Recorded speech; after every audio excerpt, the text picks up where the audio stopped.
मुस्लिम वैज्ञानिकों की वो इजाद, वो आविष्कार जिसने दुनिया ही बदल दी। पूरी दुनिया मुस्लिम वैज्ञानिकों का लोहा मानती है। वैज्ञानिक दौर के शुरुआत से ही मुस्लिम वैज्ञानिकों ने अपनी इजाद से दुनिया को बहुत कुछ दिया। यूरोपीय देशों ने मुस्लिम वैज्ञानिकों की लिखी किताबों का तर्जुमा अपनी जबान में कराकर इस इल्म को हासिल किया और पूरी दुनिया उनके उलूम का लोहा मानती है। वहीं मुसलमान तालीम से दूर होते गए और नतीजा आपके सामने है। आज के इस दौर में हम कुछ मुस्लिम वैज्ञानिकों और उनकी इजाद की जानकारी दे रहे हैं। अगर आपके पास कुछ वक्त है तो इस वीडियो को आखिर तक देखें और अपने बच्चों और सभी दोस्तों से इसको शेयर करें ताकि हमारे अंदर तालीम की अहमियत जिंदा हो सके। मुस्लिम वैज्ञानिकों की इस फहरिस्त में सबसे पहले नंबर पर आते हैं अल-तुसी। ये एक एस्ट्रोनॉमर है, खगोल शास्त्री हैं, आलिमुल फलक हैं। अल-तुसी का पूरा नाम अल-अल्लामा अबू जाफर मोहम्मद बिन हसन अल-तुसी है। 7वीं सदी हिजरी के शुरू में तूज में पैदा होने की वजह से इनका नाम तुसी पड़ा। इनका शुमार दुनिया के टॉप मुस्लिम साइंसदानों में होता है। तुसी की लिखी किताब शक्लुल किताब वो पहली किताब थी जिसने त्रिकोणमिति इल्म मुसलसात को एस्ट्रोनॉमी से अलग करने का काम किया। उन्होंने एक एस्ट्रोनॉमिकल टेबल बनाया जिसका फायदा यूरोपीय ममालिक ने भी उठाया। इस टेबल के जरिए बहुत सी एस्ट्रोनॉमिक प्रॉब्लम्स को हल किया गया। इस टेबल की बदौलत ही कोपरनिकस को सूरज के सेंटर ऑफ सोलर सिस्टम का पता करने में मदद मिली। तुसी को इस्लामिक तारीख का सबसे बड़ा मैथमेटिशियन भी माना जाता है। तुसी की एस्ट्रोनॉमी साइंस की किताबों में अल तस्किरा अल नासरिया, जिसे तस्करा फे इल्म नस के नाम से भी जाना जाता है, एक मशहूर किताब है। दूसरे नंबर पर आते हैं जाबिर बिन हियान। ये एक केमिस्ट हैं और रसायन शास्त्री हैं। जाबिर बिन हियान इस्लामिक तारीख के पहले रसायन शास्त्री थे। उन्हें वेस्टर्न गैबर के नाम से भी जानते हैं। जाबिर बिन हियान को केमिस्ट्री साइंस का रहबर माना जाता है। 733 ईस्वी में पैदा हुए जाबिर बिन हियान ने ही एसिड का पता लगाया जिसकी वजह से सोने को आसानी से पिघलाना मुमकिन हुआ। उन्हें सबस्टेंसेस को 3 हिस्सों में नबातात, वनस्पति, पशु, जानवर और मिनरल्स खनिज में बांटा।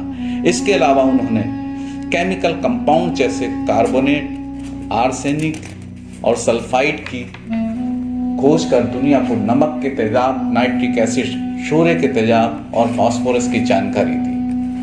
उन्होंने वार्निश के जरिए लोहे को जंग से बचाने की तरकीब से आगाह किया।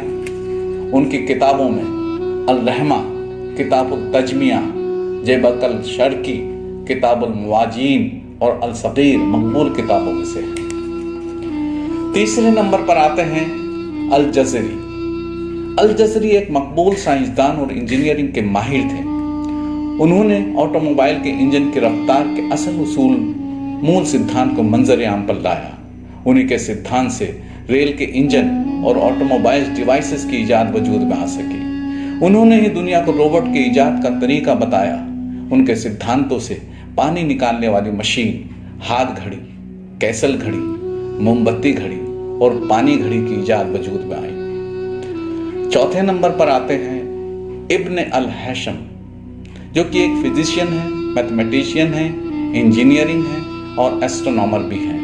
इब्न अल हैशम को दुनिया अबू अली अल हसन बिन अल हैशम के नाम से जानती है, जो इराक के तारीखी शहर बसरा में 965 ईस्वी में पैदा हुए। हैशम को अपने दौर का फिजिशियन, मैथमेटिशियन, इंजीनियरिंग और एस्ट्रोनॉमी का माहिर माना जाता था। इब्न अल हैशम मिस्र की नील नदी के किनारे बांध बनाने का काम शुरू किया था, लेकिन नामाकूल अशिया की वजह से ये काम पूरा नहीं हो पाया। लेकिन बाद में उन्हीं की तरकीब पर नील नदी पर बांध बनाया गया, जिसको आज दुनिया असवान बांध के नाम से जानती है। हैशम ने ही आंख से रोशनी की चीजों से टकराने और फिर चीजों के हमें दिखाई देने का उसूल नुमाया किया था, जिसको हम लाइट रिफ्लेक्शन के नाम से जानते हैं, जिसको आज दुनिया में कोई भी नहीं झुठला सकता। इस उसूल को देने में उन्हें मैथ का सहारा लेना पड़ा। 5वें नंबर पर आते हैं Abul Qasim, father of surgery. ابو القاسم بن خلف بن العباس الجہروی کو سرجری کا جنک مانا جاتا ہے۔ 936 عیسوی میں پیدا ہوئے ابو قاسم کو ویسٹرن ورلڈ ابو القاسم کے نام سے جانتی ہے۔ ان کی کتاب التصریف میں چکتسا وگیان کے سبھی علوم کا ذکر ہے۔ الجہروی نے ہی سرجری کی کھوج کی تھی۔ اس سے پہلے انسانوں کا علاج گھاووں کو گرم لوہے سے جلا کر کیا جاتا تھا۔ چھٹے نمبر پر آتے ہیں الکندی۔ الکندی کا پورا نام یعقوب ابن اشاق الکندی ہے۔ کندی کی شروعاتی تعلیم کوفہ میں ہوئی۔ اس کے بعد وہ بغداد چلے گئے، جہاں انہوں نے میتھ، چکتسا اور ایسٹرونومی میں مہارت حاصل کی، اور اس کے بعد تعلیم حاصل کرنے کے بعد اسلامیہ دنیا کو حکیم ارسطو کے خیالوں سے آگاہ کرایا۔ انہوں نے میتھ، چکتسا وگیان، درشن اور بھگول جیسے مضمون پر بہترین 241 کتابیں لکھی، جن میں بیت الحکمہ، ہاؤس آف وزڈم کو بہت مقبولیت حاصل ہوئی۔ 7ویں نمبر پر آتے ہیں البیرونی۔ یہ ایک ریسرچر ہے اور سائنٹسٹ ہے۔ البیرونی کو کون نہیں جانتا؟ ان کا پورا نام ابو ریحان محمد ابن احمد البیرونی ہے۔ 9 ستمبر 973 عیسوی کو خوارزم کے گاؤں بیرون میں پیدا ہوئے۔ البیرونی کا شمار ایک بڑے محقق، شودھ کرتا اور سائنسدان کے اعتبار سے ہوتا ہے۔ انہوں نے نہ صرف میتھ بلکہ تاریخ اور جغرافیہ پر بھی کتابیں لکھی، جن میں کتاب الہند بہت مقبول ہوئی۔ انہیں ہندوؤں کے مذہبی عقیدے اور تاریخ کا خاصا علم تھا۔ انہوں نے اپنی زندگی کے کئی سال ہندوستان میں بتائے اور سنسکرت زبان پر بھی مہارت حاصل کی۔ انہوں نے 1000 سال قبل زمین کی صحیح پیمائش نکال لی تھی۔ انہوں نے ہی بتایا تھا کہ زمین اپنے ایکسس پر گھومتی ہے۔ ساتھ ہی انہوں نے بتایا کہ فواروں کا پانی نیچے سے اوپر کیسے جاتا ہے۔ اور 8ویں نمبر پر آتے ہیں ابن سینا۔ یہ ایک ڈاکٹر اور فلاسفر ہے۔ ابن سینا کا پورا نام علی حسین بن عبداللہ بن الحسن بن علی بن سینا ہے، جو ایک مخصوص ڈاکٹر اور فلاسفر تھے۔ ویسٹرن ورلڈ ان کو اویسینا کے نام سے جانتی ہے۔ کہا جاتا ہے کہ بخارا کے سلطان نوح ابن منصور جب بیمار ہو گئے تھے تو کسی حکیم کی کوئی دوا ان پر اثر نہیں کر رہی تھی۔ ایسے میں 18 سال کی عمر میں ابن سینا نے ان کا علاج کیا تھا، اور ابن سینا کی دوائی سے سلطان ابن منصور سوستھ ہو گئے تھے۔ ایسے میں سلطان نے خوش ہو کر ابن سینا کو اعزاز کے روپ میں کتب خانہ دے دیا تھا۔ ابن سینا کی میتھ پر بھی کافی اچھی پکڑ تھی۔